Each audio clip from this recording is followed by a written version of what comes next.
Hey dreamers, this is Anisha Jennings, a fellow immigrant and an entrepreneur. From being an engineer in India to building my tech business in the US, I've lived the journey you're on. Welcome to Your American Dream podcast, where we turn immigrant challenges into superpowers. Are you feeling out of place, struggling with a job hunt, or simply missing home? I've been there, and I'm here to guide you through it. In each episode, we'll dive into real stories, practical advice, and mindset that will help you write your unique success story. From navigating cultural differences to building a purposeful life, I've got you covered. So if you're ready to turn your immigrant experience into your greatest strength, let's dive in. Your American dream starts now. Welcome to Your American Dream. I'm Anisha Jennings, and today's guest is Carolee Moore, a Jamaican-born entrepreneur, speaker, and founder of the podcast Pitching Society. She helps overlooked experts get paid for what they know, not just what they do, through high-impact podcast placements and long-form visibility strategies. After being laid off just a week before the pandemic hit and moving cross-country, she launched her first business from an air mattress in an empty apartment. She transformed that rock-bottom moment into a multi-six-figure agency in under 2 years, built without ads, SEO, or social media marketing. She is the creator of the Currency of Visibility movement and the visionary behind the CAKE podcast guesting method, which she will tell us more about, helping founders turn podcast interviews into content and contracts. Her work has been featured in the Dallas Morning News and on platforms like Speak Your Way to Cash, and in 2025, she was inducted into Who's Who of America for her contributions to marketing and communications. Welcome, Carolee. Thank you so much for having me. Oh my goodness. So tell us where all this started. You have such a long list of accomplishments. So tell us how this started. What was your early life like and how you got into doing all of these things? Yeah, sure. So, as my bio said, I was born in Jamaica. And as a kid, I just was a really curious kid. And my dad allowed us to ask a lot of questions, and we were allowed to sit quietly listening to adult conversations. So, Wow. I was just always asking questions. And that curiosity led to me being super interested in storytelling, where I would sit around and my family, we didn't have a ton of TV stations and frankly didn't get a TV until like the late 90s. And so a lot of times it was just families coming together and telling stories and frankly just talking trash about each other. But Yeah, that's like that's what I grew up on. And so those people were heroes to me because they knew how to hold the attention of the entire room. They knew how to tell stories and captivate the audience, right? That was like my first taste of like what storytelling is. And when I moved to the United States in 98 with my family, that's how I knew how to like kind of ingratiate myself into the culture was through stories. And so I read a lot. I listened to a lot of music. I watched a lot of movies. I mean, when I say a lot, I mean a lot. My dad and I were Blockbuster fanatics. Every Tuesday, new movies came out. We were in Blockbusters getting at least 4 or 5 of them and watching them throughout the week. Yeah. And so I mean, like I watched a lot of movies. I've watched a lot of movies. And so storytelling was just kind of baked into all of my interest. And that's why when I went to college here in Massachusetts, I majored in communications, graduated in the middle of like the real recession. Because I know that we've been in like mini recessions now, but yeah. wait through 2010 or 2011 was just insane. Yeah, 2009. I graduated then too, and there was I And it was was back in India too, and I felt it. So yeah, we didn't have right. jobs. So it was absolutely crazy. So graduating during that time where I thought I graduated at the top of my class and thought the world was going to open up to me because that's what you think at 22. And that's Exactly. what you're told in college. You're this special snowflake. You're not. You go out and realize there's a lot more of you are used. Yes. Like there's a lot of people that are capable that went through and did internships and did all the things. And so I ended up in healthcare, project management to be exact. Nothing like where I thought I was going to be in like a creative space or whatever. And so I worked in project management for several years, went back to school and got my master's, left that. And when I thought I was going to go into academia and do the whole PhD thing, it was great. Changed my mind. And then I was like, well, I don't want to go back to project management, definitely not into healthcare. And I really, at that point, was like the first time that I got to a place of pivot Mm, of like, okay, you really have to figure out what it is that you want to do. yeah. And so I decided to go into corporate relations because it took some of the things that I was doing in project management and then also incorporated some of the other things that I love to do, which is talking to people, making connections, all of the things, Right. which is why I love podcasting. And through that work, a lot of my creative things that I was doing on the side, I'd been graphic designing ever since college and kind of building a small business on the side of all the things that got pulled into my work Mm, because I was having to create events that was pulling in. I worked at MIT. I was pulling in corporate reps from Facebook, Oracle, all the things, and getting them to come to events that would have, students, so master students, et cetera, that were looking to either get their research funded or obviously work in these places, get them together and build those relationships. That was kind of where my creativity started seeping into my job. So when I left MIT and left robots, because I worked in the computer science and artificial intelligence lab for a while, I went straight into like the nonprofit world because I got tired of like, thinking about Facebook and big data. And I was like, this is going to be a very scary world to live in. And I was right. So went into nonprofit world and used those same skills, got really into kind of the sales part of things and strategic communication, which is a lot of what I teach my clients now. It's all of the things that I've done up until this point kind of led to what I'm doing now because after I left the nonprofit world, I went into the NGO kind of space where it's like para-political organizations helping hugely popular and sometimes very, very high up individuals who could not say certain things politically. We could. So they mm, would pay us a membership fee and then we would speak on their behalf and they would never have to like say their names. And the times where they would want to say something, we would write their pieces for them. And again, skills that I now take with me to kind of help our clients write really great pitches that sound human. right. And so once I left that, that was my last corporate role. I was director of strategic partnerships, left that and decided, I've been doing this whole graphic design thing on the side. I think I want to give this a real shot. I want to do this for real. And that was, right in the middle of the pandemic, well, not in the middle, like right at the beginning of the pandemic, I decided to like build a business. I don't know who told me that was a good idea. As you read in my bio, like there was an air mattress involved. I'm like, yeah, Yes. girl, you ain't got no money. But I knew that I had to bet on myself. I was Right. tired of being in corporate spaces that I had to, and well, I didn't have to. I chose to because I wanted to advance, bend Right. myself into a pretzel to fit into whatever space I needed to in order to get to where I needed to go. And I think a lot of listeners who are can relate to that because as an immigrant, you're not only like cosplaying as an American, then but now you're having to like fit into what corporate, Yes. you know what I mean? The way that they would speak, all the things. So tearing all of that off has been interesting as a business owner. But like when I left that and went into doing a full-time agency work versus a graphic designer and then bringing a bunch of people on to do websites and all the things, I thought, finally, freedom, wrong. I didn't know what I was doing. And Mm, I didn't have systems. I didn't have any kind of set process. And as I was trying to build those, I was also trying to get clients and hiring and firing people and doing it was a lot to try and like learn how to run a business while also figuring out like running the business. wow.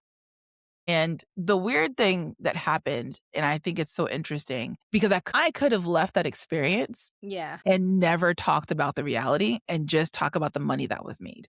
Because if I tell you that I built a multi six-figure business, that's super impressive, especially Yes. when you know that I started literally in when I say empty apartment, I mean echo because Yes. there was nothing in it other than like an air mattress. I was there too. I mean, Right. in that position. Yeah. So it sounds impressive, but I really I decided after I started my second business that I wanted to be just a lot more honest about what that really looked like. Now, it sounds really cute, unless you've experienced it For and sure. know what it costs you. I am fairly small. I'm, you know, on a good day or a bad day, whatever you wanna call it, I'm like 130 pounds, 133. I developed prediabetes, Yeah. stress, and not eating and not doing all the things that you do when you're trying to take care of your Yeah. body because Yeah. I woke up, I worked Yep. for the rest of the day. Yep. I maybe ate, Yep. maybe, Can relate. right? And then I developed a coffee thing. And then, I would go to bed, maybe. Yeah. Yeah. Like, so that was a lot. It was a lot of my days. It's like that. The weekends, I went to grocery shop Yeah. and maybe did like one activity, like maybe once a month. And Yeah. that was it. Like my life was just work Yeah. and I was miserable, you know? So I decided to not die in order for this dream that became a nightmare to still just kind of, you know what I mean? Yeah. You can only lie to yourself for so long. And so I had to let that go. It was one of the most painful things to do to fire an entire team. I still tear up about it. It's traumatizing for everyone involved. And then to sit for three months and just not rush the process was needed, but also very scary because I still have real bills. But Yes. I'm happy that I did it because I had conversations with people. Yeah. I actually talked to people that I wanted to work with and just asked them questions about like, what's, keeping you up at night? What do you actually want? If you could solve one problem that wasn't like a direct sales situation, because I knew I wasn't going to do that, what would it be if it was like, marketing related? And it just kept coming back to different versions of visibility. And I knew I didn't want to do the whole social media marketing thing, Yeah. not my jam. Like I've done it, I'm good at it as far as the writing piece goes. I don't wanna do Mhm. it. Yeah. And so podcasting has just been a thing that I did because I loved it and it was fun Yeah. for me. And I was really nervous about, like I did with graphic design, making it my business. Cause then it's like, what if I hate it Right. after making Right. it my business? But this one feels different. And this is a really long introduction, but I think it's necessary Yes. um to set it all in.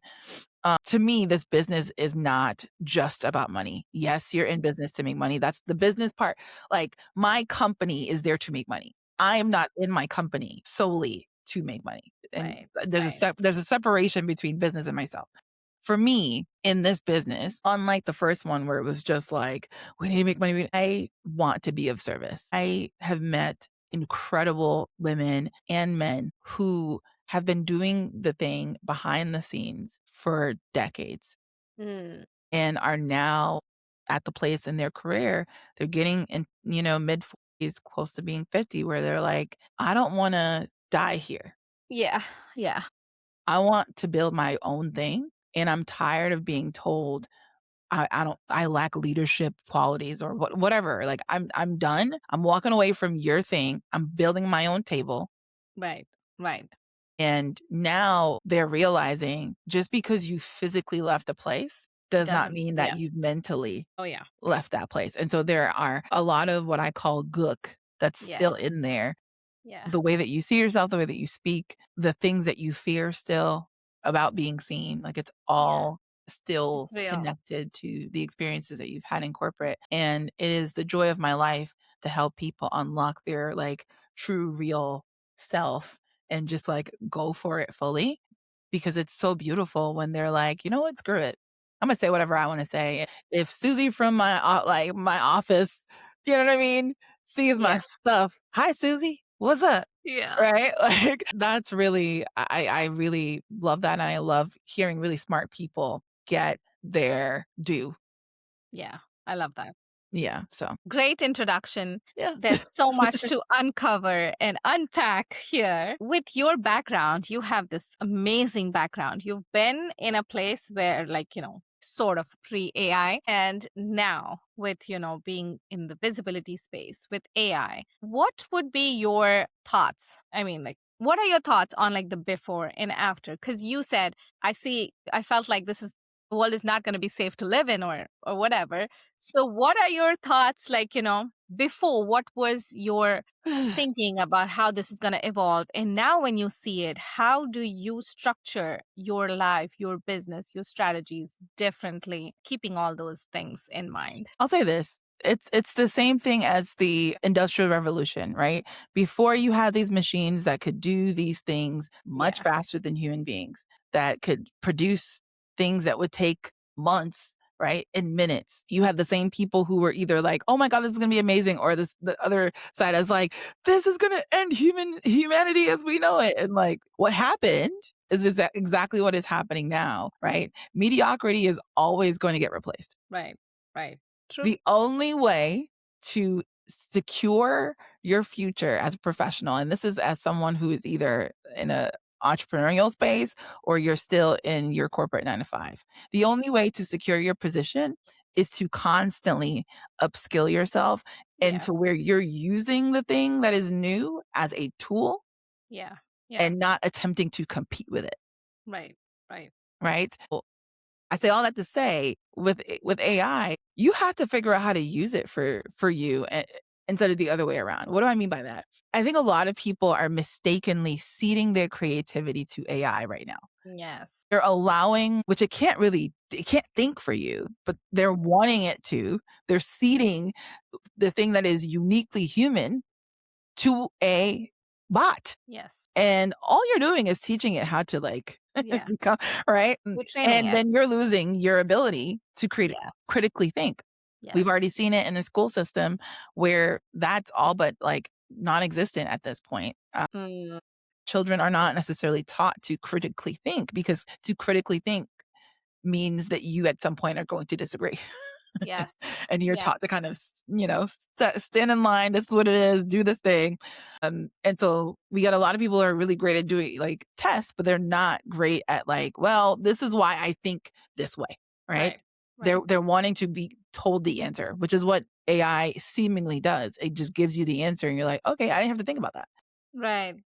And so I think to me, I am I am scared of the future only as much as I'm scared of human beings not recognizing what is really happening. Love that. Yeah. What is really happening is there is going to be a starker difference Mm-hmm. between the haves and the have-nots. Right, And I'm not just talking money, right. right? You're going to, similar to the computer, those who are not able to use a computer efficiently eventually lost their jobs. Yes. Yeah. My 70-year-old dad had to at some point learn how to type.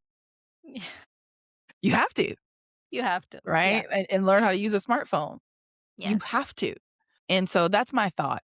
It's not an either or. I really do believe if you're wanting to not get left behind, if you're wanting to secure your future, you should be doing this regardless. Is Yeah. always attempting to learn and upskill and use the tool. Don't like seed specifically human things to it, like For creative sure. thinking. Use it as a partner in like, okay, these are the things that I'm thinking Thinking about. even as Yes. you're creating content. My favorite way to create content is to have my own thoughts. I jot them down in a Yes. notebook as I'm whatever, and then I go and I verbally say it to ChatGPT or to Claude or whatever. Yeah.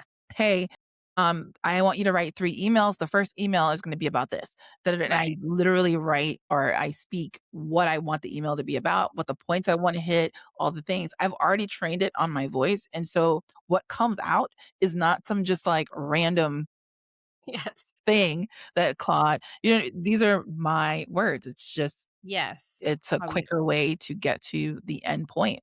But I still had to come up with the idea, the concepts, all the things. It's still my creativity For and, sure. my stories and all the things. So that's my biggest thing, is I'm not scared of it, but I'm for a lot of people. Yes. Yes. That makes sense and very well said and put. So, with your journey, as you kept explaining it, it looked like there was a lot of transitions, right? Pivots. Yeah. Lot of, yes. So, what kept you going through all those phases, and how did you see each transition or change, and how did you take it? How did you mentally train yourself to, like, go through all of I'm gonna be honest, when you're in it, you're just trying to survive, but I'm just gonna be honest. But as time has gone on, because I do think there is something about resilience that Yes. I can't prove this, but it's my theory that there is a direct correlation between resilience, the amount of pain Yes. and discomfort one can actually endure, Yes. tied directly to the amount of success someone will have. Yeah. Makes sense. Again, can't prove it, Yes, we came through it. But it's but like it is kind of like a common theme with immigrants. It's like, you go through so much, then you come to another country, you rebuild your life from scratch, and you're like in survival mode. I yeah, gotta do this. I made this choice. I have to go through it. So that grit, exactly. the resilience, the hard work, all of that comes together. And then, you have your family supporting you, you find your community, you find your people, and that keeps you going. So, Yeah. yes. And yeah, and I think now what's kept me going is I wanna see the end of the story. Hmm. Like, I'm really You curious. want to see the story. Yes, yes. Right? It goes back to like yeah, exactly. Now y'all know I wasn't kidding. I wasn't lying. Like, I really Yes. everything I see, it feels like a story, Yeah, for sure. and I'm also a big nerd. But also, like, that's what keeps me going now. It's like, I wonder what I can do with this business. I wonder what, like, this could Yeah. be. And I have these ideas of what the Podcast Pitching Society could be, what, um, my life, my impact, what could this be? Yeah. And so when things get really hard, when days are just like, I just think about like, this is not the end. This can't be the end Yes. because like, it's not good. And the end is always good. I love how you said that about storytelling, which is, I remember that too. Like, as kids, back in India, we had the power cuts. So when the power was out, everybody gathered in either some person's house or just out in the outdoors, and everybody chatted, Yep. told stories, and the Yep. kids were like playing around. We just played outside while the parents chatted and things like that. That was a different world, but Yeah. it's still true. The visibility, the storytelling, it's just a different kind of visibility, different kind of storytelling. Also, coming back to your point of being honest about your business, telling the real deal, being really honest about the lows, including the ups. Can you shed light on that journey or like your thoughts on it for people in the entrepreneurial world where some people, are like, I'm just going to start my business and now I'm stuck. I don't know what to do, where to go. I thought this was going to be easy. And now what do I do? So, what would be your thoughts for somebody in that situation? So, okay, I'm trying to decide. There's like two different like things on each shoulder. It's like, do you want to be like the positive, you can do it? Or like, Yeah. nah, let's just tell the real. Yeah. So I'm gonna be super honest. Yes. Okay. If you're listening to this and you just started your business, you're trying to figure things out and you're getting a bunch of conflicting advice, or honestly, you're scrolling through social media and getting a bunch of Mhm. ridiculous advice. I will tell you the only thing that's going to take you out of the place that you're in is getting more clients. Mhm. And so social media is a nice to have. It is not a must have. Right. What do I Right. mean by that? If you don't have clients, you getting 10 people to like your post is not a win. Yes. Yes. Sorry. Now I'm getting into my You're good. You're good. We it's want the real deal.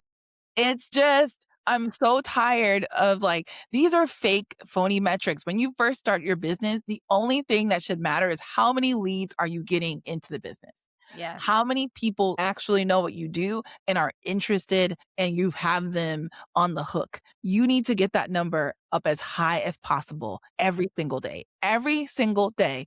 Not you posting on social media. Every single day, you should be doing some form of sales activities. Marketing is super important and you should be doing that. But sales activity, I feel like a lot of times for small business owners, especially when they're new, you're wanting to play around in Canva and make things cute. You're wanting your website to be perfect. So you're tweaking and tweaking and tweaking and tweaking and tweaking. You're wanting everything to look aesthetically pleasing and you're not doing lead gen. Let me be honest. Let me be super, super clear with you. You will have a very pretty hot mess if you don't actually sell anything in your business. Matter of fact, you don't have a business if you have no sales. Yes. Yes. So, so coming from someone who was a graphic designer, who was all about the, the logos and the websites and all the things, people will tweak their way out of business. They'll tweak and DIY themselves out of business. That's the first one. So focus on sales. Sales has to be your first and main priority. Marketing is super important. I am not telling you not to market your business. Hello. I'm saying don't have that be the thing. That's not the end result. The end result is sales. The end result is not likes on social media. I genuinely don't care. There are a lot of millionaires and billionaires that don't have social media profiles. Let's be real. Second, oh my God, sometimes I am blunt. I'm sorry. Actually, I'm not sorry, but I feel bad sometimes.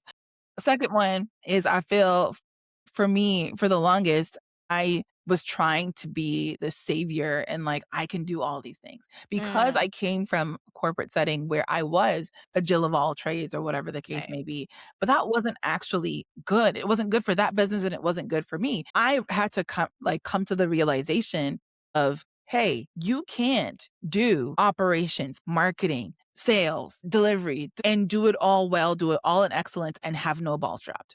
Yes, for sure. The first thing you need to do, and I'm not saying that you need to go out and get like someone for $3,000 or whatever, get you a virtual assistant. Yes. And that virtual assistant should be helping you to get leads because the Yes. more leads you get, the more money you get. Guess what you get to do with that money? Yes. Hire more help. Hire more team. Yes. Right? So like that's why sales is important and it has to be the first thing. But the second one is making sure that you're actually getting the help that you need, delegating, and don't try to just like do all the things and be all the things in your business for too long. For sure. You should be getting leads and getting business so you can get help. Third thing, and I did not do this fast enough and I regret it. I regret it. Get a coach. Get a good coach. Yes. A good coach. Emphasis on the That's the good. key phrase. Yeah. Getting a coach, getting someone who and when I say get a coach, I mean get someone who has done what you want to do Right. and not someone who talks about what you want to do. And I mean this by there are a lot of business coaches who have owned a business, but they have not been successful in business. They might have gotten over the six-figure mark, and that's successful in a way. I'm not downing myself, right? But to me, until you're getting to that 7 and multi-7-figure mark, Yeah. there are certain things in business that you just haven't learned yet that you can't teach me as Right. someone who's trying to get some shortcuts here to get to a place where I have systems and processes and all the things. They've built a legitimate business that clearly has not only clients, but structure. And so Yes. those coaches can help you to actually get your business in order. Those coaches can show you, hey, you need to make sure that you're doing these things and do these things in order. So those are the three, I would say top three things that I see people hop, skip, and jump over and often come back to because you need to have sales, you need to have help, and you absolutely need to have like coach, community. If you're going to do a mastermind or something like that, like be around people who are ahead of you, who can Yes. help you and answer questions and give you ideas and help you to not freak out when things get really scary and really hard because they will, right? For sure. Yes. So That is great. That is great information. And like they say, right, your network is your net worth and get in the yeah. rooms, basically. So Yes. And you have to pay sometimes, a you lot of have to times, pay. to Yes. get in those rooms. And it's okay. It's an investment. Yeah, It's an investment because they are helping you collapse time, right? So exactly. it is an investment. Yeah. So tell us a little bit about, you've been in the podcasting world for a while. What makes podcast audiences different from other social media platforms? Okay. So I'll put it this way. You post something on social media and you are potentially stuck between, and I say this all the time, a cat video and someone's angry uncle screaming about politics. And you're in the middle trying to sell them on whatever it is that you're selling them on. How Yep. likely is someone to be like, "Oh, let me stop scrolling?" It is very difficult. And a lot of small business owners don't have the time to study how to create content in that kind of a vacuum to get it to hit and whatever. And the amount of time that you're going to spend to try to figure that out, again, back to the conversation we just had, you should be selling. Do you know what I'm Yes. saying? Yes. So the difference is now for a podcast, when someone is looking for something already, they find your episode that hopefully is titled correctly or appropriately, Yeah. right? And they're choosing. You're They choosing. Yeah. are choosing Right. to listen to the episode with you. And instead of the millisecond that is between swipes that Yes. you're fighting, they're now sitting with you for 30, 45. Sometimes there are podcasts that go for an hour, hour and a half, Hour. Yep. Yep. where you get to have their attention. You get to tell stories full out. Like my introduction was 15 million years long. Like I couldn't do that on social media and have it be, but for someone who decided to actually listen to this episode, Yes. yeah, They that will. Yes. actually, I do that on purpose. Yes. Because if somebody doesn't know me from a hole in the wall and they're listening to my introduction, now they know me Yes. and are more interested. Okay, let me find out what's going on here. Right. Right. And that's one of the major differences, right? Of the audience, they're choosing to engage with your content. And you also have a longer time. The other one that I think people don't realize, the demographics for podcast listeners, it might be changing slightly now, but for the longest has been older Right. and has been more senior in their careers, especially on the business side of things. And Right. they are more of the buyers of the bunch, if that makes Mm. sense. So they're more likely to buy. They're more likely to buy the book. They're more likely to go and search and find whatever your program is. Yeah. And it makes sense because the longer someone spends with anyone or anything, Right. the more they actually, unless you're like a really terrible person, it's like the more I listen to you, the less I like you. Most of the time, it's like the more they listen to you, the more they're with you, the more that they like you. And Yes. in that case, the more they're likely to do what you tell them to do, which is like, go download my thing, go buy this book. Yeah. You know what I mean? So that the audiences are actually way more primed for purchase of anything than a social media audience ever will be. Yeah, for sure. So, can you explain the cake podcast guesting method that, we spoke about in your introduction, but if you can give us a Yeah, little sure. introduction in what it is all about? Absolutely. So it's fairly simple. The first one is kind of is crafting your. You back up. The cake methodology. C is for crafting your pitch. So Mm, this is the thing that the podcast host is going to read, the thing that you read to yes. say, hey, okay, this would be a good person to be on the show. And so that's the first thing. That is the thing that like lights the way to everything, right? Mm, And then you're appearing live. yes. So as you pitched, you did your thing. Before you actually appear live, you should be preparing. So that's practicing. A lot of people just kind of show up and wish for the Yes. best. Unless you've been doing this for a while and you have talked about the same topic for a while and kind of know the points that you're going to hit and how you, Right. and even that, like I still mentally think to myself, like, okay, how do I want to introduce myself here? This is the audience. What's going to be the most important thing? Like you want to make Right. sure that stuff is clear. So in between the C and the A is a lot of preparation. Right. Appearing live, one of the things that I always say, it's like up to you to bring the energy. But it Yes. doesn't matter if the host is like, as boring as watching paint dry. You need to make sure that you have all the energy because then you can actually not only be proud of the fact that but whoever is listening, Yes. they're listening to you, they're listening for you. That's a potential prospect or someone who could never know introduce you to opportunities. So make sure that you're appearing live as if you are going and speaking in front of hundreds or thousands of people, depending on the size of the podcast. Those Yeah. are real people who are listening to Yes. you. And so Yes. you need to treat them as such. This is not, Yes. playing around just, for S&Gs or just having, random conversations. Yes. K is to know your offer. And I Mm, don't mean know your offer in terms of like what your business does. yes. Clearly, you need to know that, but know your offer in terms of like what is it that you're going to offer at the end of the show. And as you're talking throughout the entire interview, there are points that you need to seed that particular offer throughout. Mm, I've done that throughout this interview. The reason why it doesn't feel salesy is because this is what I teach yes. is for you to be able to talk about what you do in a way where it's still a good conversation to the host and Yes. the audience is learning things and is also now piqued up like, okay, yeah, I can see her helping me to tell stories. I think podcasts can work.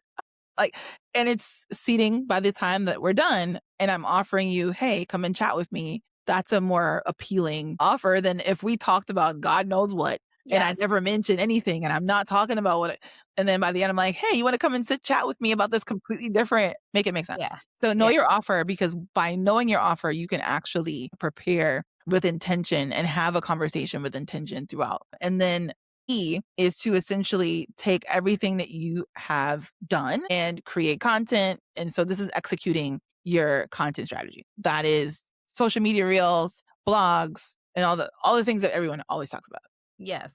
What I want you to know, if you're listening to this, watching all the things, what I want you to know is anything that you record, that you talk about your business, that you talk about the process, you talk about like any of that. Like, I'm going to be super honest with you. This cake framework that we just did, I'm clipping that. I'm clipping that and I'm actually going to send that to prospects, Right. right? They've booked a call on my calendar. I'm going to send that to them so that they can actually hear the process that we use, right? I can clip that and put it on YouTube as its own video. Yes. Right. And so there are things that you can use podcast appearances for that has nothing to do with social media even. I've seen people use, and I'm planning to do the same thing. I've seen people use their podcast interviews as part of their speaker reels. I like that. We are, it's a part of the offer. We're going to be doing sizzle reels for our clients. So if you are our clients that have both the pitching and content creation package, we create by month 4 an entire kind of like best of for you in a really creative. So you just me saying really smart, really awesome things for like 2 minutes straight with video. And that sizzle reel, you can use it as a speaker reel. You can use it for your prospects that are coming in. You could put that in your signature in your email Yes. for people to kind of understand what it is that you do and how you talk about it and all the things. You can use that in a DM Yes. as Yes. you're trying to kind of rewarm relationships. For sure. This is not, you know, just set it and forget it situation. So the E is actually one of the most important pieces. And I think the thing that people do the least of, right? Mm. They'll pitch, they'll get on the show. They might even have like a decent offer that they'll have toward the end of the show, but leveraging the visibility for more, Yes. I yeah, that's been a huge um opportunity. I'll say that for a lot of people and that's one of the reasons why a large part of our offer is about helping our clients to leverage that. Yeah.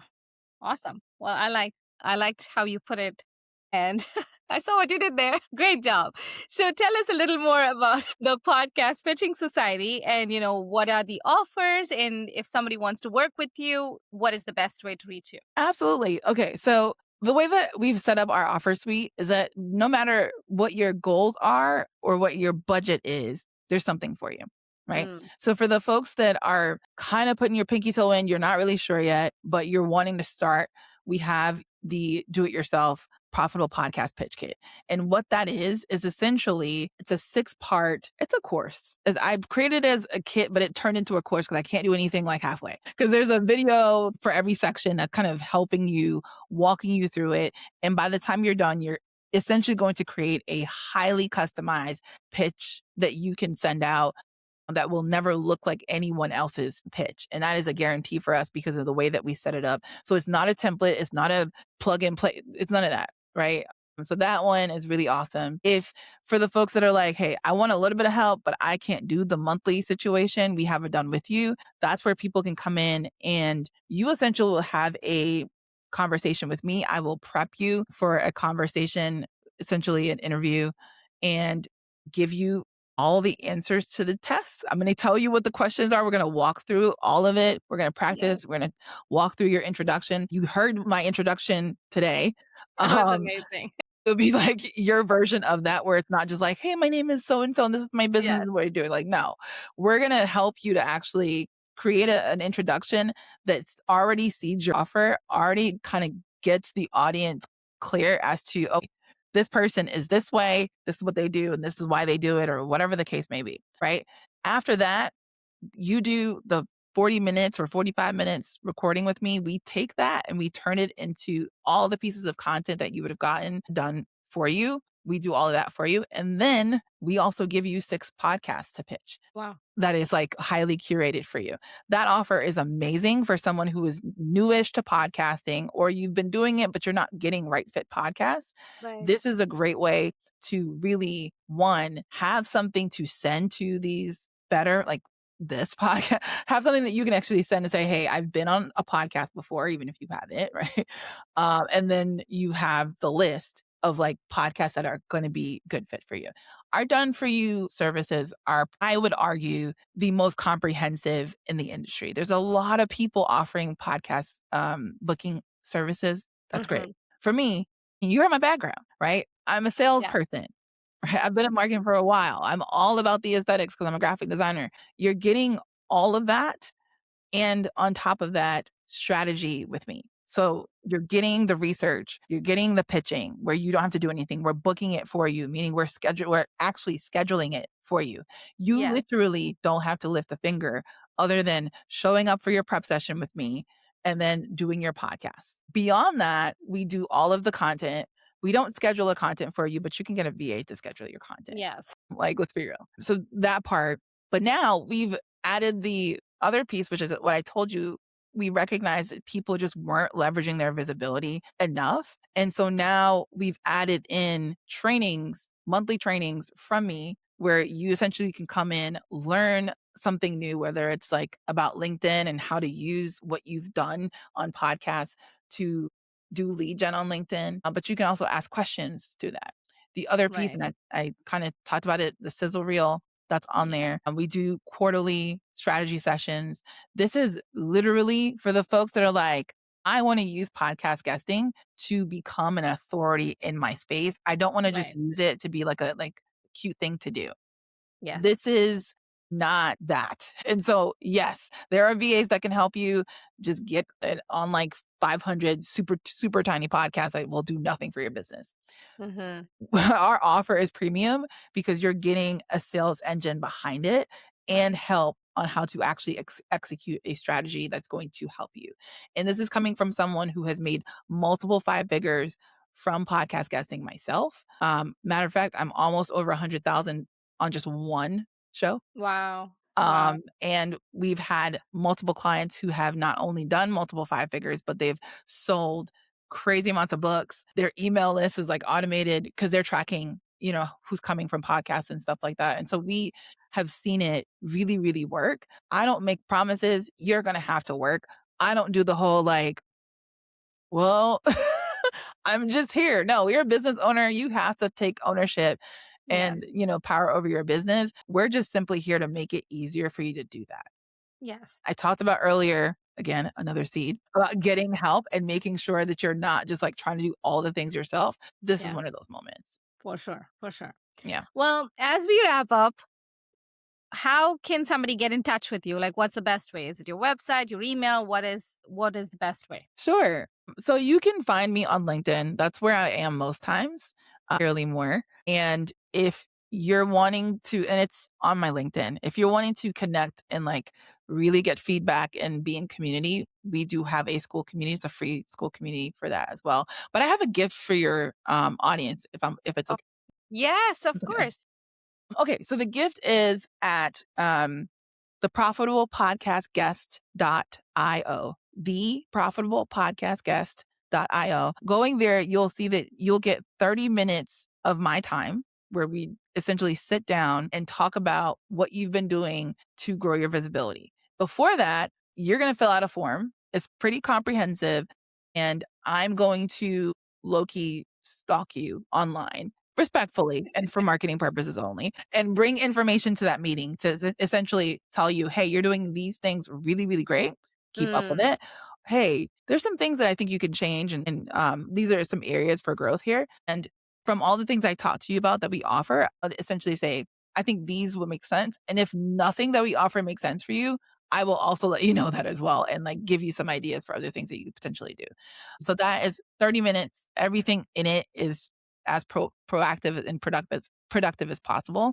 But wow. that's the gift for anyone who is That wanting is a great gift. some Thank you. one-on-one attention. Yes. Yes. Thank you so much. We will have all that in the show links. So, Yes. as we wrap up, What does the American dream mean to you today? The American dream means to me today the freedom to be who you are fully and completely without fear of fill in the blank, whether that's fear of judgment, fear of failure, whatever the fear might be. That's the American dream. It's no longer the white picket fence and the 1.5 kids and the, nice car. Like we Yeah. realize that that's a lie. Yeah. Well, anyways, that's me. That's my opinion, guys. But that's the American dream for me. Yeah. Well, thank you so much for being here and, sharing your expertise, your wisdom, and your gift and making me laugh. I'm sure my audience is going to be having a blast listening to this as well. But thank you so much for your time. Thank you so much. This was a lot of fun. Thank you so much. Thank you. As we close this powerful conversation with Carolee, remember this: excellence alone doesn't guarantee opportunity, visibility does. Carolee's journey shows us that when you position your voice in the right rooms, recognition and revenue follow. This is Anisha Jennings reminding you that your American dream grows when your voice is valued and strategically placed. Until next time. Thank you for tuning into Your American Dream. I hope this episode left you feeling inspired and ready to take on the world. Remember when I first landed in the US, lost and overwhelmed? Well, look at us now. We're building our dreams together. Your story matters, and I'm so honored to be a part of it. If you enjoyed our chat today, please spread the love. Rate, review, and share. Let's grow this amazing community of dreamers together. Want more? Catch my daily doses of inspiration on my Instagram @JenningsTechCorner. Also check out the show notes for more ways to connect. Remember, your accent is the voice of your ambition. Your background is your superpower. Let's dream big and achieve bigger. Until then, this is Anisha cheering you every step of the way.